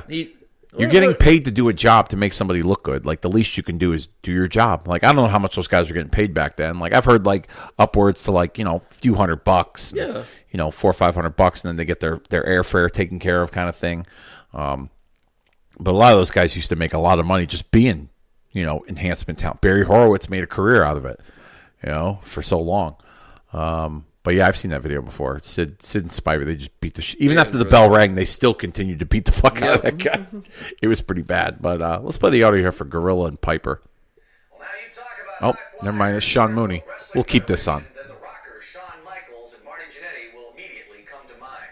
This fast-moving, electrifying duo continues to have their hands full with Jimmy Hart's fabulous Rougeau brothers. Standing by to tell us about their plans for the Memphis Bad Boys, the Rockers.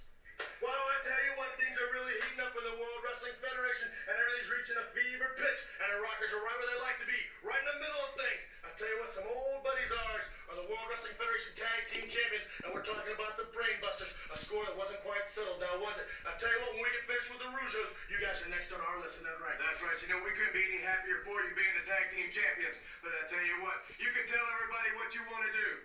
Whatever the Rockers have to do to get to you, we're going to go through them. You tell everybody how big and bad you are, we know deep down inside you don't want no more of the Rockers. I tell you what, fabulous Rougeau brothers, we haven't forgotten about you. We're going to settle this score once and for all and send you guys packing. And then everybody else in the World Wrestling Federation look on because the Rockers are starting to roll. Woo!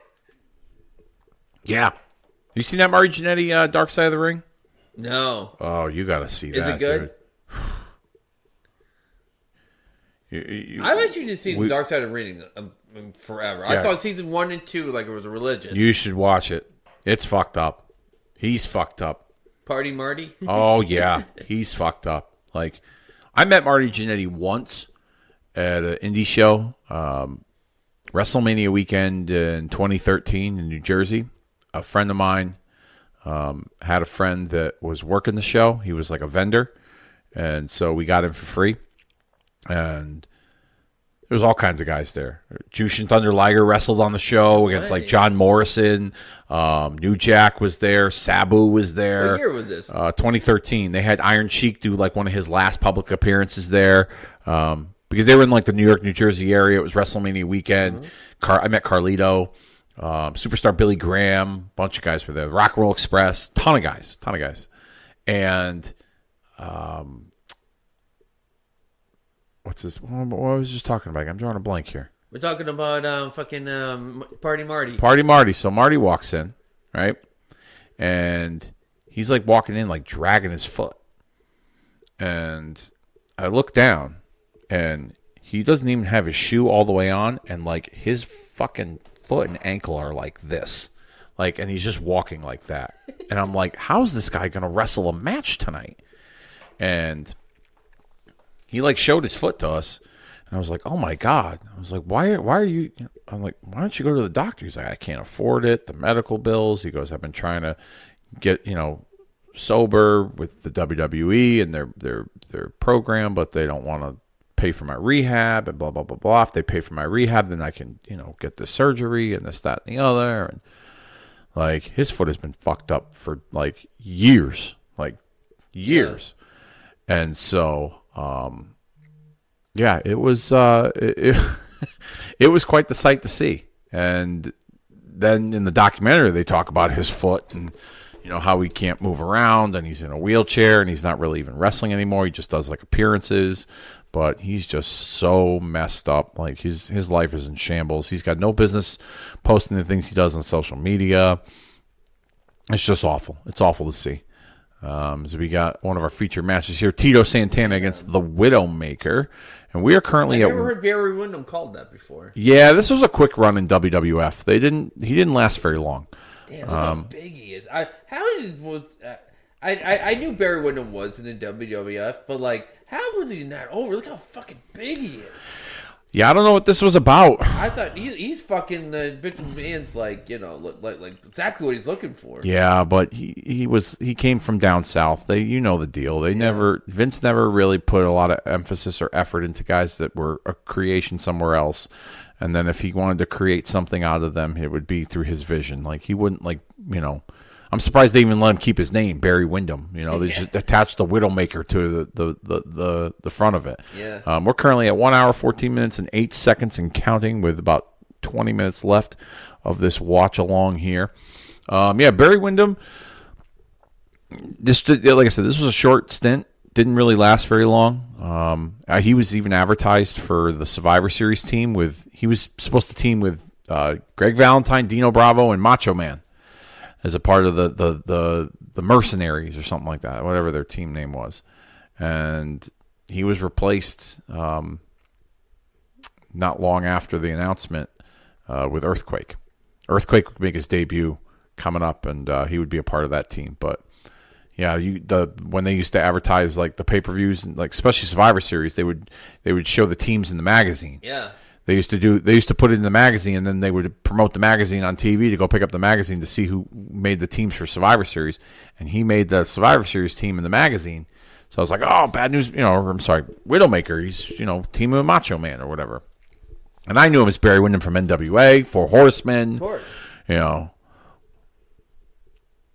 Was he ever the champion in WCW? Yeah, he got a brief run with the world title. I agree with that. But it was called like the International Championship. It was like not even really like the world. Oh wait, was he the champion when Flair left? Windham dropped it to Luger, right? Well, he wasn't the champion. The title was vacated, and they had a match for it. Oh, okay. And Luger suddenly turned heel. And with help from Mr. Hughes and Harley, we watched that. It was Great American Bash 1990. It was one of the worst shows. We watched that 3 hours. We watched 3 hours of that shit. Shit, I don't remember that. You don't remember that? You know what? I'm gonna look up. It out. Dude, I'm gonna look up the card. I told you it was one of the worst shows ever, and I was like, you have to watch this. Was Brian Pillman and Juju Thunder Liger? Was that the? No, that was Super Brawl. That was a fucking fantastic. And we watched that. I fucking love that. All right, I'm gonna go through this card with you here. Yeah, give it. And we watched it for we watched it for 3 hours. Recorded the podcast, the whole nine. We had a good time. It was a lot of fun. I mean, it was a shitty show, but it was a lot of fun. All right, so. No, this is Great American Bash 1991. I got the wrong. I googled the wrong one. Okay, let me get it here. All right, Great American Bash 1991. Oh, yeah, this is going to be a shit show. Look at this here. So, the first match on that card was the Capture the Flag scaffold match that went 6 minutes and 19 seconds. It was Rapmaster PN News and Beautiful Bobby Eaton against Steve Austin and Terry Taylor. And one of them was a big fat bastard. Yeah, right? PN News. Yeah. Yeah. Then we had the Diamond Stud with Diamond Dallas Page defeating Tom Zink. Yep. Ron Simmons defeated Oz with Merlin the Wizard. Richard Morton defeated Robert Gibson. That was when they tried to clean up Ricky Morton and make him part of the York Foundation. That was so stupid. Elimination match. Dustin Rhodes and the Young Pistols defeated the Fabulous Freebirds. Okay. Yellow Dog defeated Johnny B. Bad. Who the fuck is Yellow Dog? Brian Pillman. Oh, okay. Big Josh defeated Black Blood in a lumberjack match. I remember that. Elegante defeated the One Man Gang. I don't remember that though. Anyway, whatever. Nikita Koloff defeated Sting in a Russian chain match. And then we had a double main event of steel cages. It was Lex Luger defeating Barry Windham for the vacant WCW World title. And then the main event, which went 2 minutes and 8 seconds, Rick Steiner defeated Arn Anderson and Paul E. Dangerously. Oh, yeah. I remember. You know what you should do? I think you'd find this to be a lot of fun. Is to go back, listen to that podcast, and watch that show at the same time with our commentary. I've never done that before. I gotta start doing that. I got a confession. When we first started doing this podcast, and even when I wasn't even involved, I listened to everything Kicking At It too. Now I don't know. Now I'm just... I don't know. I'm just smoking too much pot. That's all I do. In my Now free you have time no now. interest. It's fine. I respect it. No, I'm just saying. I just don't like to hear my voice. I don't like hearing it. See, I'll listen back to our show. I listen back to all my shows, and I'll listen to the other podcasts I listen to try to like get ideas to how I can be better at this. You know, even though this is a labor of love and this is just a hobby for me, exactly. you know, That's how I feel. and this is just for fun. I'm talking wrestling with one of my best friends. Exactly. Yeah, exactly. That's how I look at it here. I'm not trying to win any awards or, you know, I mean, if someone were to ever discover me and be like, hey, we think you should do a podcast, like I'd be open to the idea. Like if someone professionally on like a real platform said, hey, you would do great at this. Let's try this out. Like, of course I would. Absolutely. But I'm not, you know, I'm not dumping a bunch of money into, like, I was thinking about it in like this computer is 9 years old. Okay. This computer is 9 years old. We've been doing this podcast since 2018. And it was even old back then. Like the software is old. Like at some point, one of these days, like this shit's going to die. Yeah. And I'm going to have to figure out something if I want to keep doing this, or it's no longer going to be a thing, you know? So that's why I've like toyed with different ideas. Like when we were doing sitting in the living room and doing podcasts, you know, like that, like just with the microphones, like I've thought about maybe investing in some different mics and just kind of having like a small software, not something as serious as what I got right now.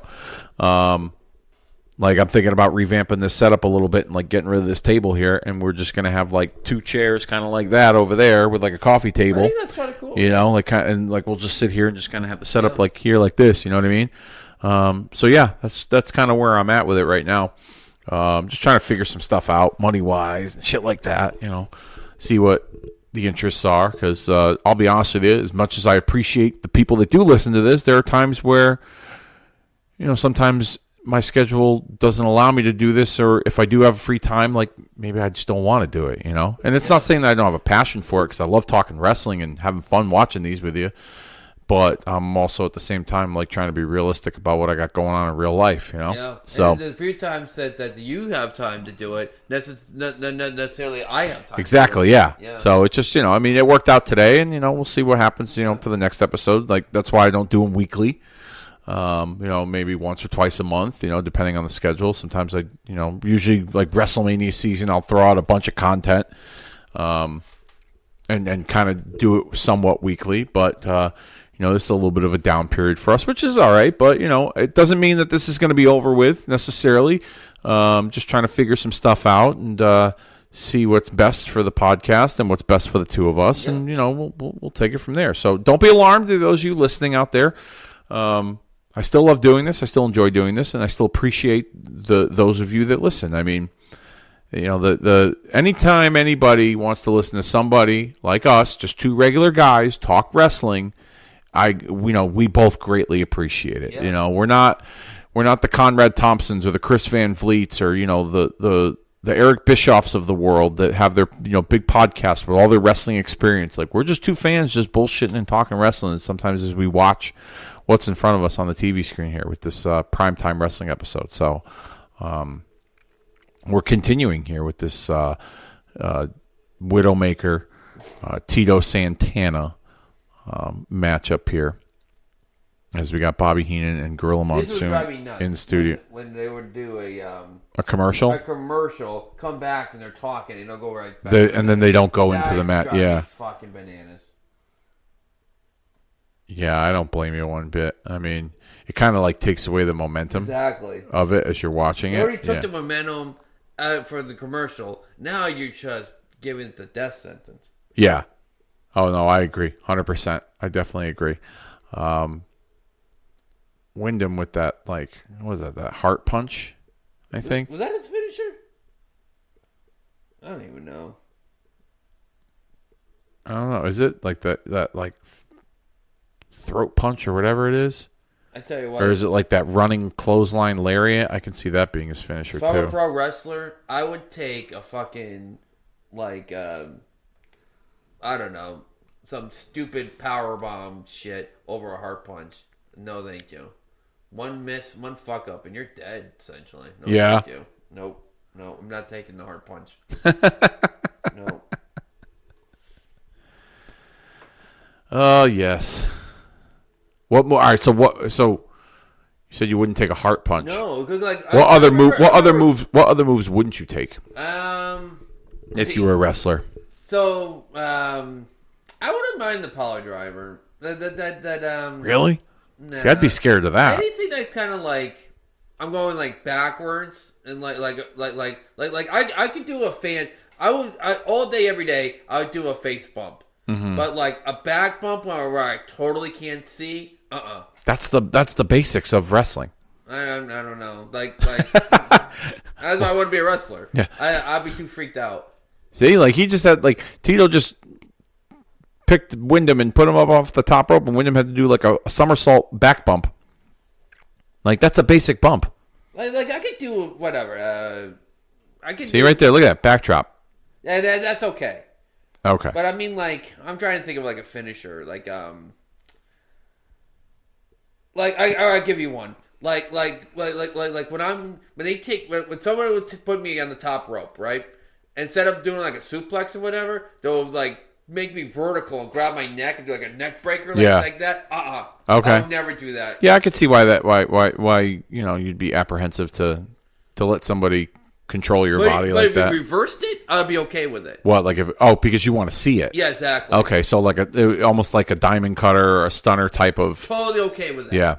Totally okay with that. Yeah. But those guys, the good brothers, whatever. But Gallows like and the Wishmaker or whatever they fucking call it. The magic something. Magic you Killer. Know exactly what I'm talking about. Yeah. Nope, not taking that. Yeah. No. Okay. Nope. Really? Nope. See, that would be safe because it's two guys that are controlling. But still, you're at the mercy of them. Like you have. Well, that's the whole point. You got to trust the people that you're. That's true. I'm just that saying. You're working with to control your body. I don't know. Like I wouldn't. Like a pile driver, I'd be really apprehensive about. Even a power bomb. If let's put it this way, when you pick a guy up for a power bomb, if you don't have me all the way up and like let's say like you drop me and like my head is like almost like vertical to the mat, Show, like like when Nash did that to Big Show, like I think that's the first one I think of. Then yeah, like I wouldn't want you doing a power bomb to me. But once you have me up and you drop me, then I'm cool with it. Yeah. But it's like the first few moments that would probably be scary for me. I'd probably be fine with a suplex or standard body slam. You know what I would be scared of at first, but I would try it anyways, is a razor's edge. Yeah, I can do a razor's. Yeah.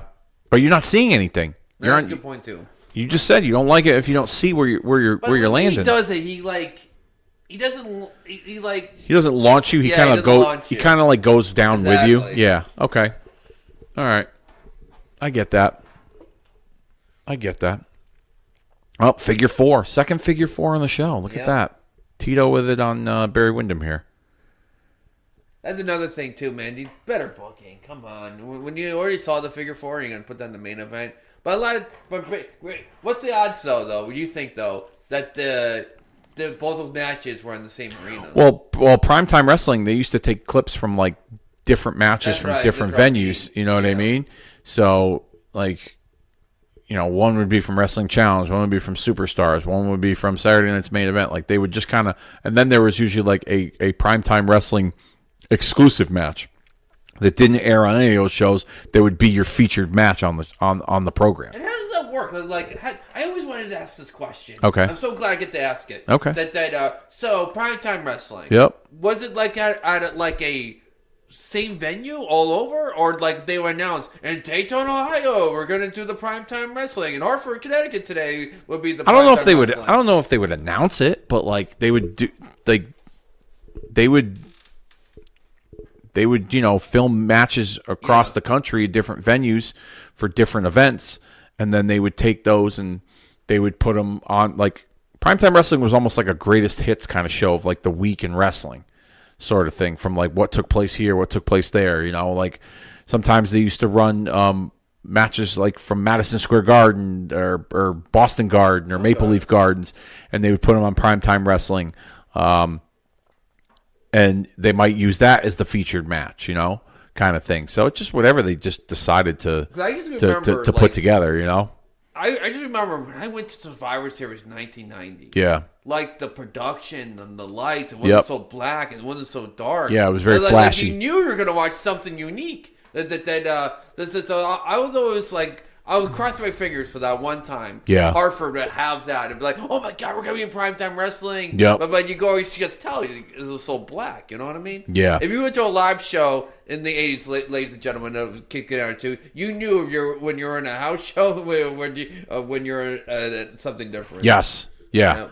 And do they still do that? I haven't been in a house show in 20 They still years. do. So recently, the president of TKO, Mark Shapiro, had said that they've been scaling back the live events, because they're basically marginally profitable, meaning they're not what they're spending to produce them. They're not making all of that back. So basically, what they're saying is they don't have to go to the smaller markets, because everywhere they go, they're selling out. Yeah. So it's not about going to these smaller markets to get the exposure. Their television ratings, everything they're doing right now, they're on fire, and especially now that it's under new ownership. So they said that they scaled back. They went from 300 events a year to 250. Next year they're going to go from 250 to 200, meaning live events. That's also including the TVs and the pay-per-views and things like that. So they're really scaling back the live events. They're going to have for instance, I think this month WWE only's got two or three live events total the entire month of September, and everything else is just television, TV taping or whatever, and a PLE. I was watching some wrestler. It doesn't matter who. Anyway, I lost him. You get the gist. But anyway, he was telling me he was a SmackDown guy. That Raw would be on TV and there would be a house show about 4 towns over and during SmackDown. Yep. Yeah. That's wild. They used to split the crews up. So here's a perfect example. So I went to the last event ever at the New Haven Coliseum, which was a WWE house show. It was in summer of 2002. It took place the night after SummerSlam. Okay, the night after Brock Lesnar beat The Rock for the championship. Raw was at Madison Square Garden that night, and there was a live event which had the SmackDown crew in New Haven. So that card had Rey Mysterio, Kurt Angle, and Eddie Guerrero was the main event. It was a triple threat. Edge was on that show. I forget who I Kidman, Matt Hardy. I forget who else. But there was it was a decent show, but it used to take place at the same time as Raw. So they used to split the crews up a lot, and they did that even during this era. They would split crews up and they'd run shows the same day. They would have a live event and a television taping on the same day.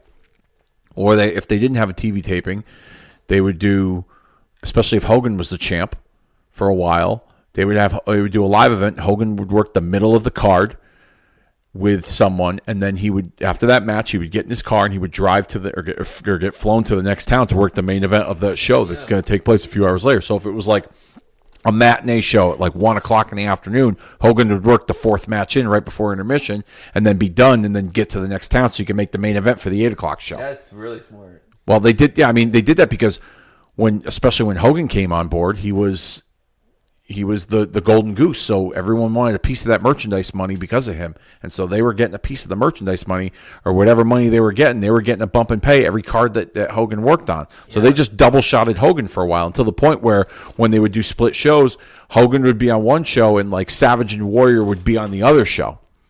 So they would be the headliners for the other show when they were making good money. That's how they did it for a long time. As we get close to the end of this Prime Time Wrestling episode here, we got Piper and Heenan facing off. Let's play the audio for the... Keep trouble, Brain. I got news for you. So are you? We've got 12 seconds over. Oh, personally, I don't care about that. I'll go on Hot Roll Rock. I think the Hot Rock has got something important to say.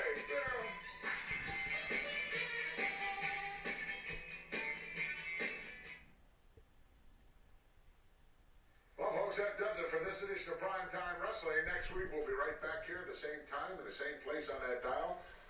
Tomorrow I'm going to Dayton, Ohio. Then I'm going to Louisville, Kentucky. Who asked you? I'm telling the people. I'm going to Cincinnati, Ohio. Denver, Colorado on Friday. Saturday, Sacramento. Portland, Oregon, Sunday. Gee, you know something? I just love to travel. And I love Cincinnati. I love Portland, Oregon. I love it so much. I live there. I love it so much. Got all kinds of friends there. You're going to be running into Hot Rod. Oh, that's not. You don't think so, do you? No, he's trying to. You made a statement that we weren't supposed to get into anything. We're supposed You're to not get into anything. I'll see that you don't get into Mr. anything. Heaton, sir. Don't even think about it. Don't give it another Don't thought. worry about it. Don't laugh about it. Just let it slip your mind. You might consider changing your entire itinerary. If I were you, I would. I'm not running from him. Oh, no, of Baby, course I'm not. buying land. Until next week, Gorilla Monsoon for the Hot Rod, Roddy Piper. What does that mean? And for the Traveling Brain, until next week, so long, everybody. I'd be so pissed if I bought a ticket because of that, and then Piper didn't put his filthy paws on Heenan in Portland. I'd be so pissed. Well, yeah, then it makes you want to buy a ticket for the next town. That was the whole point. Well, that does it for our Dennis J. Levy wild card edition of Kicking Out at 2. Thank you, Dennis. Absolutely. For the record, I thought, man, that was like fucking Bullet Trace bourbon. That was smooth. Yeah, brother. yeah, it That wasn't was a smooth podcast. Yeah, it wasn't bad. It wasn't bad. You know, Yeah. we talked about plenty. There was a lot to watch, and yeah, I had a good time. Hope you all did too. And I'm not sure what we got on deck for the next episode, but we will go into the polls right now. Okay, here's what I want to do. I want you guys to go onto our Facebook, facebook.com/kicking out at 2, and go into the polls because we're doing a Saturday night's main event watch along tournament. We're going to determine the Saturday night's main event episode that we're going to watch in December, because as we know, WWE recently announced the return of Saturday night's main event. It's going to take place from Nassau, Long Island, New York, December the 14th. Is it on NBC? It's going to be on NBC and brilliant. Peacock.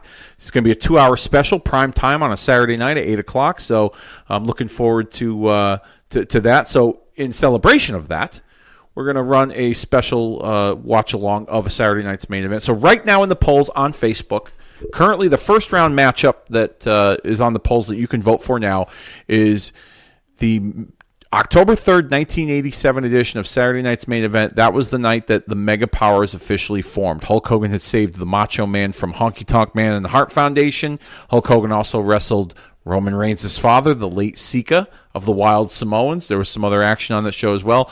You can vote for that, or you can vote for the May 27th, 1989 edition of Saturday Night's Main Event, which was the debut of Zeus on WWF programming as he confronted Hulk Hogan right before his steel cage match with the Big Boss Man. So you can go vote for that right now on our Facebook page. The first round match that I put up on the polls just yesterday was the debut episode of Saturday Night's Main Event that took place May the 10th, 1985, and that lost to the January 3rd, 1987 episode of Saturday Night's Main Event, which saw the controversial double finish of the Hulk Hogan Paul Orndorff steel cage match where both feet touched the floor. So that episode will advance to the second round and will face the winner of this first round matchup between the October 3rd, 87 episode and against the May 27th, 1989 episode. So go in the polls, vote right now. We're going to continue this tournament for the next few weeks until we determine which Saturday night's main event is going to be our watch-along special in December. Any suggestions, Dennis, that you'd like to see for a Saturday night's main event watch-along? Oh, man. We've watched, so let me just break it down for you, okay? We have both watched the controversial WWF Championship match between Hogan and Andre. I remember that. Okay, and then we watched when the Mega Powers exploded against the Twin Towers. So we've done those episodes before. So any suggestions from you? What you would like to see from the Saturday night's main event? I'm trying to think. Did it have a Honky Tonk Man versus Macho Man match that was like fantastic? Yeah. That'd be on the October 3rd, 1987 episode. Yeah, the one where Miss Elizabeth tries to save Savage and they hit Savage with the guitar and then Hogan saves I'm him. a fucking idiot. Yeah, we already saw that. Anything? No, man, I'm cool. No, it's in the polls. Oh, okay. So we haven't seen it. That's my vote. Okay, that's your vote. I'll be going on. So go on Facebook and vote for it. I'll be doing it, and we'll make it happen. Yeah, some other great first round matchups for our Saturday night's main event poll that we. I'll read them off to you right now. As a matter of fact, the next first round matchup for our Saturday night's main event poll will be July of 1990, which saw an unbelievable Intercontinental Championship match between Mr. Perfect and Tito Santana. That will square off against the April of 1991 episode, which saw Hulk Hogan take on... there was a 20-man battle royal featuring Hulk Hogan, as well as the Saturday night's main event debut of The Undertaker, as he got involved in the Ultimate Warrior Sergeant Slaughter match on that show. And then another first-round matchup we'll see from February of 1992, the night that Sid turned on Hulk Hogan after their tag team match of Ric Flair and Undertaker, and that will square off against the 2006 Saturday night's main event return, which saw Shawn Michaels take on Shane McMahon in a street fight. So I'll have those polls up for you in the coming weeks. But go vote now in the polls, and we're going to get ourselves ready for the Saturday night's main event coming up in December. And I've done enough yapping, I think. I think it's time that we put this one down for the 3 count, and we will see you all next time.